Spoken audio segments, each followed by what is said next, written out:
At this point, we're going to call to order the meeting of the Richfield Economic Development Authority. Please note the attendance.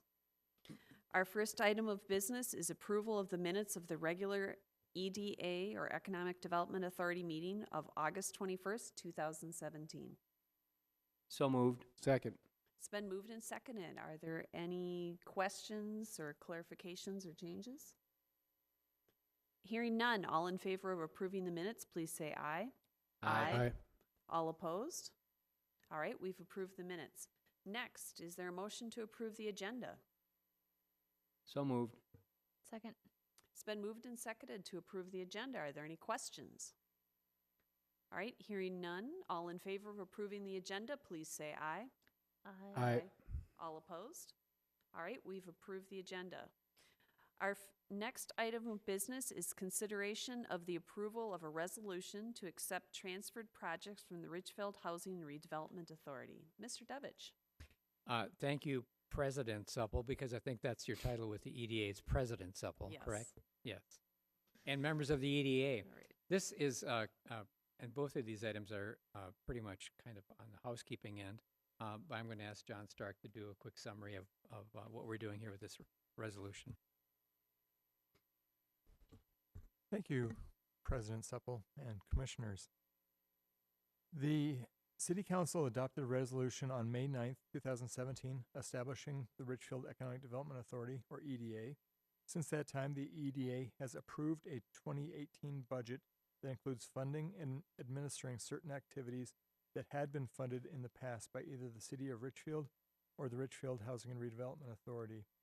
The specific programs meeting this description are the Kids at Home and the Transformation Home Loans programs. State statute governing the formation and administration of EDAs required that the City Council formally take an action to transfer such programs to the EDA and that the EDA formally accept the transfer. The City Council adopted a resolution to transfer programs to the EDA on October 24th, and now the EDA must accept these programs by the end of the year. And with that, I would stand for any questions you might have. Are there any questions for Mr. Stark? I have a question. All right, Commissioner Rees-Daniels. Being new to the HR and EDA, why are these being transferred? Like, why are they better suited under the EDA than the HRA? Yeah, it's a question of funding. Under the HRA, these programs, for the most part, were funded with tax increment financing.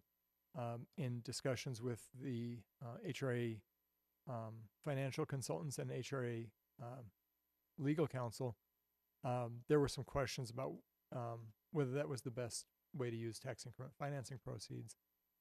And really, the EDA largely came about over that very issue in looking for alternate ways to fund those two programs. The EDA has a levy authority, and so the levy authority was identified as a way to pay for Kids at Home and transformation homes. All right, are there any other questions? All right, would someone like to move the resolution? I would move to approve a resolution relating to the Richfield Economic Development Authority and accepting the transfer of certain projects to such authority. Second. All right, it's been moved and seconded. Any further discussion?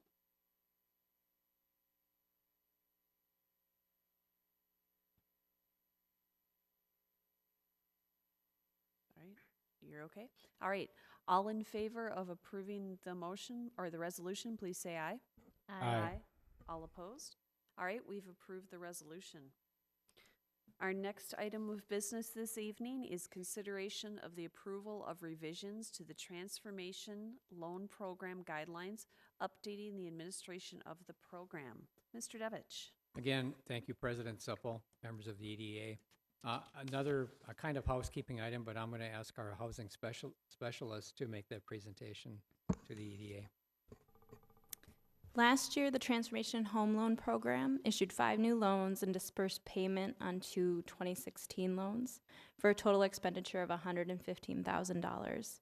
These funds were all committed and approved by the end of January 2017. And then in the months following, we had nearly 40 people calling and inquiring about the loan. For 2018, $131,000 has been allocated to the program. It should cover 6 to 8 loans, depending on the size of the projects. In order to better facilitate the distribution of the funds when the program is in high demand, as we expect it will be, we're proposing to make the following changes to the application process. Applications would be accepted during one set period of time. Staff would review applications and then award the funds once per year, unless there weren't enough applications during that application period. They'd be approved on the following criteria: the completeness of the application, adherence to program guidelines, design and function of the project, including the presence of any special or unique elements that meet city goals, like energy efficiency, accessibility, things like that. Demonstration of financial readiness, builder references, in cases where homeowners are doing part of the work, a history that they can show they have the skill and ability to complete the project in 1 year, and then the amount of funding requested. So once applications had been approved, a random lottery would be used to select which projects would be funded. For 2018, we're proposing to accept applications during January, review the applications and do the lottery between January 26th and February 13th, and then award them and close on the loans so people could begin their projects by the middle of March. And if we didn't use all the funding during January, we would just take applications on a first come, first serve basis following that period. All right, are there questions? Just a comment. It seems like a very good plan. I'm glad that we were able to increase funding for this program when you look at the demand. And even then, still, there's clearly such a great demand. So I think it's something that warrants, as we do every year, and look at our needs and where we can make the most bang for our buck. Here's an area where I think we can. But this seems like a fair process and a good way to go about it. One question.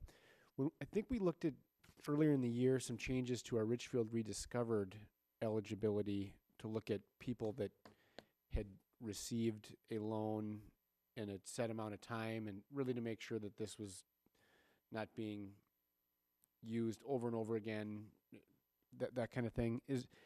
Do we run into that at all with the home loan program with multiple uses or year over year? Is that something to look at given the demand? Just a thought. I can answer that. We have in the guidelines, it states that an applicant can apply once per house. So if they move to a different home in Richfield and 7 years has passed, they may apply for another loan. Great, thank you. Yeah. Makes sense. Are there other questions? All right. Hearing none, do we have a motion to approve the recommended revisions to the Transformation Loan Program guidelines? So moved. Second. It's been moved and seconded. Are there any other questions or comments? Hearing none, all in favor of approving the motion, please say aye. Aye. All opposed? All right, we've approved the revisions to the Transformation Loan Program guidelines. All right, do we have any EDA discussion items? All right, Executive Director's report, Mr. Devich. President Supple, members of the EDA, I really don't have a report to make. The one comment I will make, though, is, excuse me, I just wish we had more funding for the for programs like the Transformation Loan Program, because obviously, as Kate indicated, there's such a demand for that program. And these are the kind of programs that really upgrade the housing stock in Richfield and encourage families to move in and stay into Richfield, because, you get a home that you can live through that whole family growing up cycle. It's just a great program. There's obviously so much desire for people to move into Richfield and be able to do this.